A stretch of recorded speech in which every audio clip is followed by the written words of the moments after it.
Dear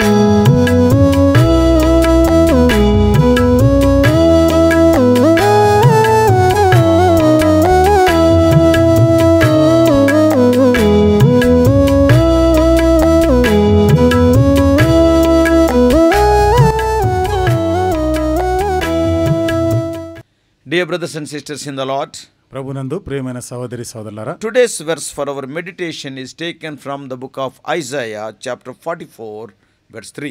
ఈ రోజు మన ధ్యానం కొరకు యెషయా గ్రంథం 44వ అధ్యాయం 3వ వచనం నుండి తీసుకొనబడింది. For I will pour water upon him that is thirsty, and floods upon the dry ground. నేను దప్పిగలవాని మీద నీళ్లను, ఎండిన భూమి మీద ప్రవాహ జలములను కుమ్మరించదను. In our passage today, నేటి దినం మన భాగంలో we find God's deep-seated desire to bless his people. దేవుడు తన ప్రజలని దీవించాలన్నటువంటి ఆ ప్రగాఢ వాంఛ కలిగిన వాడిగా చూస్తాం. In fact, God was just waiting for his people to renew their covenant with him. వాస్తవంగా దేవుడు తన ప్రజలతో చేసిన ఆ నిబంధన మరలా నూతన పరచాలి, తాజా చేయాలని కోరుతున్నాడు. Then he would begin pouring out his blessings upon them. అప్పుడు వారి మీద ఆశీర్వాదాలను కుమ్మరించడం He ఆరంభిస్తాడు. want to the showers of blessings to fall upon them. కాబట్టి ఆశీర్వాద వర్షము వారి మీద కుమ్మరించాలని కోరుతాడు. This will be the effect of their renewing their covenant with God. ఇది వారు దేవుడితో చేసిన ఆ నిబంధనని నూతన పరచుకునే దానిపైన ఆధారపడి దాని ఫలితంగానే ఉంటుంది. This promise is part of a longer prophecy in which the prophet Isaiah speaks on behalf of God to the Israelites. ఈ వాగ్దానము దేవుడు ఇశ్రాయేలీల పక్షంగా చేసినటువంటి ఒక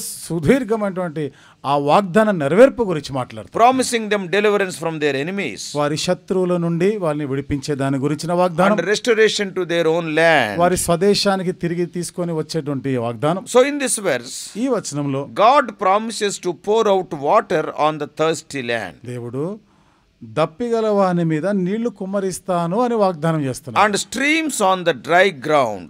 ఎండిన భూమి మీద ప్రవాహ జలములను కుమ్మరిస్తాను. What does it mean? అంటే దీని అర్థం ఏమిటి? It symbolizes his provision of physical and spiritual sustenance to his people. ఇది దేవుడు తన ప్రజల ఎడల శరీర సంబంధమైన ఆత్మ సంబంధమైనటువంటి వనరులు సదుపాయాలని ఇవ్వగలగాడని చూపిస్తాడు. He also promises to pour out his spirit on their offspring, on their children, and bless their descendants. వారి సంతతి మీద ఆత్మను కుమ్మరించి వారి పుట్టిన వారిని కూడా, వారి పిల్లలను కూడా ఆశీర్వదిస్తాననే వాగ్దానం కూడా ఉంది ఇందులో. The imagery of water and streams in this passage emphasizes the idea of refreshment and renewal. ఈ భాగంలో నీళ్లు, ప్రవాహ జలములు ఇవన్నీ కూడా దేన్ని సూచిస్తున్నా అంటే నూతన పరచబడే దాని గురించి మాట్లాడుతుంది. We all know the land of Israel was an arid and a dry region. మనందరికీ తెలుసు కదా, ఇజ్రాయెల్ దేశం అనేది ఎండిన ఎడారి ప్రాంతంలో ఉండేది. And water was essential for the survival of both people and the crops. అక్కడ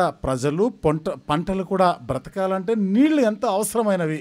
God's promise to pour out water and streams on the thirsty land therefore reflects his concern for the physical needs of the people. దేవుడు వారి మీద నీళ్లను కుమ్మరిస్తాను, భూమి మీద ప్రవాహ జలము కుమ్మరిస్తాను అనేవి వారి ఎడల శరీర సంబంధమైన అవసరాలు తీర్చే దాని గురించిన పట్టింపు కలిగి ఉన్నాడని So God is telling, I will meet your physical needs. దేవుడు అంటాడు శరీర సంబంధమైన అవసరాలు కూడా తీరుస్తాను. The second half of the verse, ఈ వచనంలో రెండో భాగం, and it shifts the focus from physical to spiritual sustenance. ఇప్పుడు శరీర సంబంధమైనటువంటి ఆధారం నుండి ఆత్మ సంబంధ వాటి మీదకి మన దృష్టిని మరలుస్తాం. Here God is promising to pour out his spirit on the offspring of Israelites and bless their descendants. ఇక్కడ దేవుడు ఇశ్రాయేలీల మీద, వారి సంతతి మీద ఆత్మను కుమ్మరించి వారిని ఆశీర్వదిస్తానంటాడు. This promise of the Holy Spirit was a key theme in the Old Testament. కాబట్టి పరిశుద్ధాత్మ చేసే ఈ వాగ్దానము పాత నిబంధనలోని మూలాంశంగా కనబడుతుంది.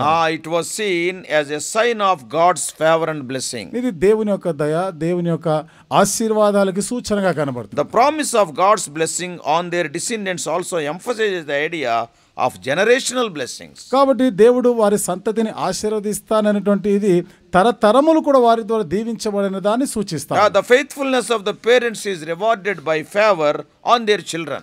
కాబట్టి నమ్మకస్తులైనటువంటి తల్లిదండ్రులు వారి పిల్లల పైన వారి యొక్క ఆశీర్వాదాలు ఉంటాయని జ్ఞాపకం చేస్తారు. God wanted to bless the children because of the faithfulness of the parents. దేవుడు తల్లిదండ్రుల యొక్క నమ్మకత్వాన్ని బట్టి వారి పిల్లలను కూడా ఆశీర్వదిస్తానంటున్నాడు. So the imagery of water and streams in this passage is significant.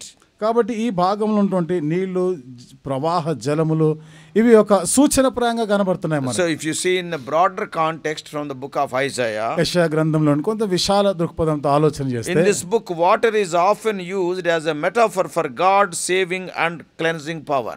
ఈ గ్రంథంలో నీళ్లు తరచుగా దేవుడు శుద్ధిపరిచే, పరిశుద్ధపరిచేటువంటి దానికి సూచనగా ఉన్నాయి. For example, ఉదాహరణకి in Isaiah 1:16 to 18, యెషయా గ్రంథం 1వ అధ్యాయం 16 నుండి 18 వచనం. the prophet urges the people of Israel to wash themselves and make themselves clean. ఈ ప్రవక్త ఇశ్రాయేలు ప్రజల్ని మిమ్మును మీరు కడుగుకొనుడి, శుద్ధి చేసుకొనుడి అని ఆజ్ఞాపిస్తున్నాడు. And he is telling, he is promising, even though their sins are like scarlet, they will be made white as snow. ఇంకేమంటాడు ఆయన? మీ చేతులు కడుక్కొనుడి, మిమ్మల్ని మీరు శుద్ధి చేసుకొనుడి అంటాడు. మీ పాపములు రక్తం వలె ఎర్రనివైనా అవి హిమం వలె తెల్లబడును, కెంపు వలె ఎర్రనివైన గొర్రెబొచ్చు వలె తెల్లవగును. Once again about water we can see in Isaiah. మరొక పర్యాయం యెషయా గ్రంథంలో నీళ్లు అనే మాట In చూస్తాం. Isaiah 12:3, యెషయా గ్రంథం 12వ అధ్యాయం 3వ వచనం. the prophet speaks of drawing water from the wells of salvation, ప్రవక్త రక్షణ బావుల నుండి నీళ్లు చేదుకునే దాని గురించి మాట్లాడుతున్నాడు. symbolizing the idea of drawing strength and sustenance from God. దీన్ని సూచిస్తుంది దేవుని ఎదుట నుండి మన బలమును, మనం జీవించే దాని గురించి, అది దేవుని ఎదుట నుండి పొందాలి అనేది సూచిస్తుంది. When we come to Isaiah 44:3, యెషయా గ్రంథం 44వ అధ్యాయం 3వ వచనానికి the వస్తే promise of the Holy Spirit in Isaiah 44:3 is also significant in a broader context of the Old Testament. పరిశుద్ధాత్మ చేసే ఈ వాగ్దానం 44:3వ వచనంలో మనం ఇక్కడ గమనిస్తే, And it was seen as a sign of God's presence and power. దేవుని సన్నిధి, దేవుని యొక్క శక్తికి సూచనగా ఉంది. The Holy Spirit was believed to be the source of prophetic inspiration. పరిశుద్ధాత్మ ఇక్కడ ప్రవచనాత్మకమైనటువంటి ఆ ప్రేరేపణ గురించి మాట్లాడుతారు. Prophets were inspired by the Holy Spirit. ప్రవక్తలు దేవుని ఆత్మ ద్వారా, పరిశుద్ధాత్మ ద్వారా ప్రేరేపించబడ్డారు. They wrote the words of wisdom by the inspiration of the Holy Spirit. పరిశుద్ధాత్మ ద్వారా ప్రేరేపించబడి జ్ఞానవాక్కులను రాసినారు. And also the Holy Spirit is seen as a gift of God's grace to his people. పరిశుద్ధాత్మ తన ప్రజలకి దేవుని వరముగా వాళ్ళకి అనుగ్రహించబడినట్టు చూస్తాం. In the New Testament, కృత నిబంధనలో the promise of the Holy Spirit is fulfilled in the coming of Jesus Christ. పరిశుద్ధాత్మను ఇస్తానటువంటి ఆ వాగ్దానం యేసుక్రీస్తు ప్రభువు రాకడలో మనం నెరవేర్చబడినట్టు Because చూస్తున్నాం. Jesus Christ sends the Holy Spirit to his followers after his ascension to heaven. ఎందుకంటే యేసుక్రీస్తు ప్రభువు పరలోకానికి ఆరోహణమైన తర్వాత శిష్యుల మీద, తనను వెంబడించే శిష్యుల మీద తన ఆత్మను కుమ్మరించాడు, పంపించాడు. The idea of generational blessing in this passage is also significant. చూడండి, సంతతి తర్వాత తరములు ఆశీర్వదించబడేవి ఈ భాగంలో అవి కూడా ఒక సూచనగా కనబడుతున్నాయి మనకు. The idea of generational blessing is very significant. కాబట్టి ఈ తరతరములు ఆశీర్వదించబడటం అనేది ఒక ప్రాముఖ్యమైన విషయంగా చూస్తున్నాం. Because it reflects the belief in the Old Testament that the faithfulness of the parents would be rewarded by God's favor on their children. ఎందుకంటే నమ్మకస్తులైనటువంటి తల్లిదండ్రులైన వారి పిల్లలు ఆశీర్వదించబడతారు, ఇది బహుమానంగా దేవుడు వాళ్ళకి అనుగ్రహిస్తున్నాడు. That is what is believed in Old Testament. అది పాత నిబంధనలో నమ్మినటువంటిది. This idea is reflected in other passages of the Old Testament. ఈ తలంపు పాత నిబంధనలోని ఇతర భాగాల్లో కూడా కనబడుతుంది. Deuteronomy 7:9. ద్వితీయోపదేశకాండం 7వ అధ్యాయం There 9వ the వచనం. promise is that God will keep his covenant and show love to 1,000 generations of those who love him and keep his commandments. అక్కడ దేవుడు తరతరముల వరకు, అనేక జనములు బహుతరముల వరకు కూడా వారు ఆశీర్వదించబడతారనేటువంటి వాగ్దానం 1,000 generations. 1000 తరముల వరకు కూడా. Say Deuteronomy 7:9. ద్వితీయోపదేశకాండం 7వ అధ్యాయం 9వ వచనంలో, కాబట్టి నీ దేవుడనే యెహోవా తానే దేవుడనియు, తను ప్రేమించి తన ఆజ్ఞలను అనుసరించి నడుచుకునే వారికి తన నిబంధనను స్థిరపరచువాడును, 1000 తరముల వరకు కృపచూపు వాడును, నమ్మదగిన దేవుడనియు. So this generational blessing is there in the Old Testament. కాబట్టి తరతరములు దీవించబడుట ఇది పాత నిబంధనలో మనం చూడొచ్చు. So overall this is a passage that emphasizes the idea of God's provision, God's blessing and generational favor for his people. కాబట్టి ఇవన్నీ మనం చూస్తూ ఉంటే ఇక్కడ దేవుని యొక్క ఆశీర్వాదాలు తరతరాల వరకును, దేవుడు తన ఆత్మను కుమ్మరించుట, ఇవన్నీ చూస్తున్నాం. It highlights the importance of physical and spiritual sustenance. ఇక్కడ శరీరరీతిగా ఆత్మీయమైనటువంటి విధానంలో కూడా అది ఆదుకునేటువంటి విషయాలు మాట్లాడతాం. and the belief in God's presence and the power through the Holy Spirit. పరిశుద్ధాత్మ శక్తి వలన దేవుని యందు మనం నమ్మిక కలిగి ఉండాలని. Way back in their beginning of their walk with God, వారు మనం కొంచెం వెనక్కి వెళ్ళి చూస్తే దేవునితో వారు ఆదిలో దేవునితో నడిచినటువంటి ఆ దినాలు చూస్తే we find God making this promise to Israel about his blessings. దేవుడు ఇశ్రాయేలీయులతో ఈ ఆశీర్వాదాలను గురించిన వాగ్దానం చేసినాడు. Take notice, these blessings are dependent on their obedience to his commandments. ఈ ఆశీర్వాదాలన్నీ కూడా దేవుడిచ్చిన ఆజ్ఞలకు వారు లోబడిన దానిపై ఆధారపడి ఉన్నాయి. You can read Deuteronomy 28th chapter, first 14 verses during the day. ద్వితీయోపదేశకాండం 28వ అధ్యాయం 1 నుండి 14 వచనాలని ఈ దినమంతట్లో మీరు ధ్యానం చేయండి. Now Isaiah 44:3 says, ఇప్పుడు యెషయా గ్రంథం 44:3వ వచనం ఈ విధంగా సెలవిస్తుంది. Fear not, భయపడకుడి, for I will pour water on them. వారి మీద నీళ్లను కుమ్మరిస్తా. I will pour my spirit on your descendants. నీ సంతతి వారి మీద నా ఆత్మను కుమ్మరిస్తా. Oh, this is a glorious promise to the humble and returning Israel. దీనులై తిరిగి వస్తున్న ఇశ్రాయేలీయులకి మహిమాయుక్తమైన వాగ్దానం ఇది. God will not simply give them his spirit. See, the wording, it is very important. ఇక్కడ ఉన్న ఈ పదాలు చాలా ప్రాముఖ్యమైన గమనించండి. ఊరికే ఆయన చెప్పడం లేదు ఈ మాటలు. ఇక్కడ God is not telling that I will give my spirit.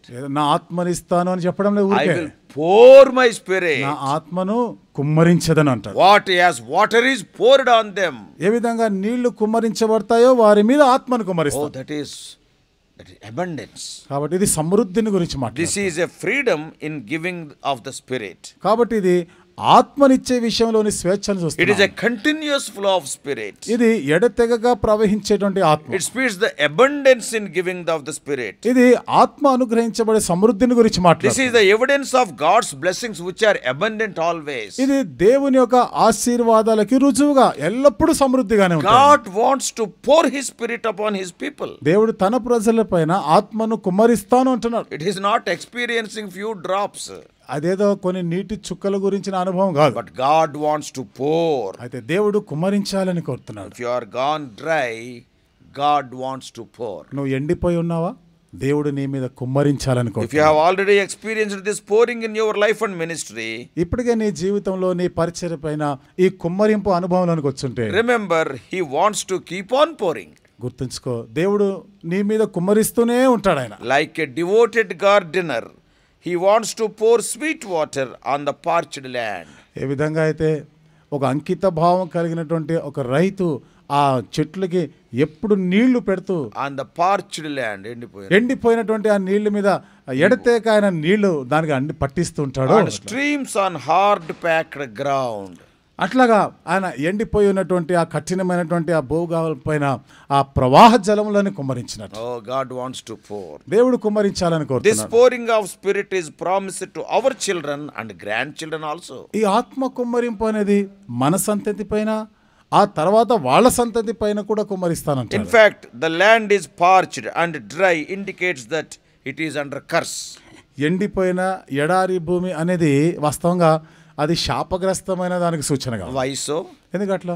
It is because of the perpetual disobedience of Israelites. ఎందుకంటే ఇశ్రాయేలీయులు ఎడతెగగా అవిధేయులు అవుతా ఉండినారు. Always they were breaking their covenant with God. ఎప్పుడు కూడా దేవునితో చేసిన నిబంధనని వారు అతిక్రమించేవారు. Once they re-established the covenant, ఒకసారి మరలా ఆ నిబంధనని జ్ఞాపకం చేసుకొని మరలా స్థిరపరిస్తే God is prepared to pour out his blessings once again. మరొకసారి దేవుడు తన ఆశీర్వాదములను కుమ్మరిస్తానంటున్నాడు. Not only on the present generation but on the future generations also. ప్రస్తుతమున్న తరం పైన మాత్రమే కాకుండా రాబోయే తరము సంతతి పైన కూడా కుమ్మరిస్తాను. Many theologians say చాలా మంది వేదాంతులు చెప్తారు that this promise is for the messianic age. ఈ వాగ్దానం అనేది మెస్సయా కాలానికి అంటారు. But we know that God poured his spirit on his people on the day of Pentecost. అయితే దేవుడు పెంతెకోస్తు దినాన తన ప్రజలపైన ఆత్మను కుమ్మరించినట్టు మనకు తెలుసు. You can see this prediction in Acts chapter 2 verses 14 to 17. ఈ యొక్క ప్రవచనంగా మనం దాన్ని అపోస్తలుల గారు 2వ అధ్యాయం 14వ వచనం నుండి చూడొచ్చు. Even Peter made a reference to Joel chapter 2. మళ్ళీ పేతురు యోవేలు గ్రంథం 2వ అధ్యాయం రాయబడిన మాట కూడా ఇక్కడ జ్ఞాపకం From చేశాడు. verses 28 to 31. 28 నుండి 31 వచనాలు. So I think even today God's people ought to cry to him day and night that there may be pouring of his spirit on this generation. ఈ దినం కూడా దేవుడు తన ఆత్మను ఈ తరం వారిపైన కుమ్మరించాలని మనం దివారాత్రులు ఆయనకు మొరపెట్టాలి. This is most needful. ఇది ఇప్పుడు ఎంతో అవసరమైనది. In these end days, it is a must to pray like that. ఈ కడవరి దినాల్లో ఈ రీతిగా ప్రార్థించటం అనేది తప్పనిసరి. Paul wrote the same truth in Ephesians 1:3-6. పౌలు ఇదే సత్యాన్ని ఎఫెసీయులకు రాసిన పత్రిక 1వ అధ్యాయం 3 నుండి 6 వచనాల్లో He wrote రాస్తున్నాడు. to the Ephesian believers. ఎఫెసీలో ఉన్న విశ్వాసులకు రాస్తున్నాడు. So, brothers and sisters, కాబట్టి సహోదరి సహోదరులారా, before I close, నేను ముగించే ముందు God's desire is to bless us, our children, and our grandchildren. దేవుని ఆశ మనల్ని ఆశీర్వదించాలి, మన సంతతిని వారి సంతతిని కూడా ఆశీర్వదించాలి. Especially He wants to bless us with His Holy Spirit. ప్రత్యేకించి దేవుని పరిశుద్ధాత్మతో మనల్ని ఆశీర్వదించాలని He will do so if we are having right relationship with Him. మనం గాని దేవునితో సరియైన సంబంధాన్ని గాని కలిగి ఉంటే ఆ విధంగా ఆయన చేస్తాడు. If you have accepted Lord Jesus Christ as your Savior and Lord in your life, నీ జీవితంలో యేసుక్రీస్తు ప్రభువారిని రక్షకుడుగాను ప్రభువుగాను అంగీకరించుంటే then you are adopted into God's family. అప్పుడు నువ్వు దేవుని యొక్క కుటుంబంలోనికి దత్తత చేయబడ్డావు. You have become a son or daughter of the Most High. నీవు సర్వోన్నతునికి కుమారుడు కుమార్తెగా చేయబడ్డావు. Therefore, you should be living in covenant with Him. కాబట్టి నువ్వు ఆయనతో నిబంధన బాంధవ్యంలో జీవించాలి. Then you can experience the effect of the covenant. అప్పుడు ఆ నిబంధన యొక్క ఫలమును అనుభవించగలవు. Then the song written by man of God, అప్పుడు దైవజనుడు ద్వారా రాయబడినటువంటి ఆ పాట, that is Daniel Whittle, that will be your experience. Daniel Vittal అని అతను రాశాడు ఆ పాట. అది నీకు అనుభవంగా ఉంటుంది. You know what is that song? ఆ పాట ఏంటో తెలుసా? Many of us know it. మనకు చాలా మందికి తెలుసు. There shall be showers of blessing. This is the promise of love. ఆశీర్వాదములు మా మీద కుమ్మరించి, ఇది దేవుని యొక్క వాగ్దానాలు. So, brothers and sisters, కాబట్టి ప్రియ సోదరి సోదరులారా, what we have learned today, ఈ రోజు మనం ఏం నేర్చుకున్నాం? God wants to pour water on the parched ground. దేవుడు ఎండిన నేల మీద నీళ్లని కుమ్మరించాలని. In a desert land, He wants to send forth streams. ఎడారి ప్రాంతాల్లో ప్రవాహ జలములని ఆయన పారజేయాలనుకుంటున్నాడు. God is not intending to give the Spirit drop by drop in limited measure, but God wants to pour the Spirit abundantly upon us, our children, our grandchildren. దేవుడు తన ఆత్మను మన మీద కుమ్మరించే మాటకు వస్తే ఒక్కొక్క చుక్క నీటి బిందువులుగా కొద్దిగా కాదు, ఆయన సమృద్ధిగా తన ఆత్మను మన మీదను మన సంతతి వారి మీదను ఆ తర్వాత సంతతి వారి మీద కూడా కుమ్మరించాలని కోరుతున్నాను. When God is ready, what is the hindrance? దేవుడు సిద్ధంగా ఉన్నప్పుడు ఆటంకం ఏమిటి? We are the hindrance. మనమే దానికి ఆటంకం. So that's why let us once again come into a covenant relationship, removing all the obstacles.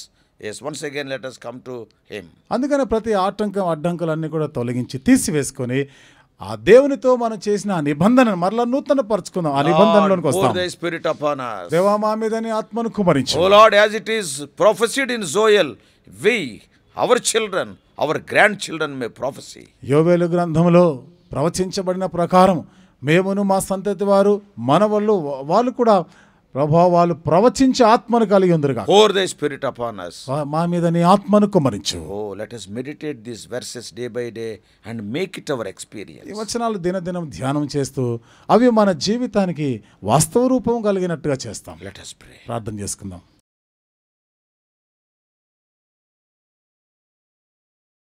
Loving Heavenly Father, ప్రేమగల మా పరలోకపు తండ్రి, what a great God art thou. ఎంత గొప్ప దేవుడవు నీవు. Many times we have failed, we have gone off, O Lord, the covenant which we have made with you. అనేక పర్యాయాలు మీతో చేసిన నిబంధన విషయంలో తప్పిపోయాము, తొలగిపోయాము, దూరం అయిపోయాము. We are not better than the people of the old, the Israelites. ప్రభువా మరి ఆది కాలంలో ఉన్న ఇశ్రాయేలీయుల వలె కాం ప్రభువా మేము. Though we failed thee, thou hast not failed us. దేవా మేము మీ ఎడల తప్పిపోయినా నీవు మా విషయంలో ఎన్నడూ తప్పిపోలేదు. Once again thou art, O Lord, inviting us to renew our covenant with you. మరొకసారి ప్రభువా మీతో చేసిన నిబంధన నూతన పరచుకోవాలని పిలిపిస్తున్నారు. O Lord, truly, O Lord, help us to renew that covenant and receive thy Spirit abundantly. దేవా నిజంగానే ఆ నిబంధన నూతన పరచుకొని మీ నుండి మేము ఆశీర్వాదాలు పొందేవారుగా చేయండి. Thou art speaking of generational blessings. ఓ దేవా తరతరములు ఆశీర్వదించబడే దాని గురించి Not మాట్లాడుతున్నాను. only we, our children,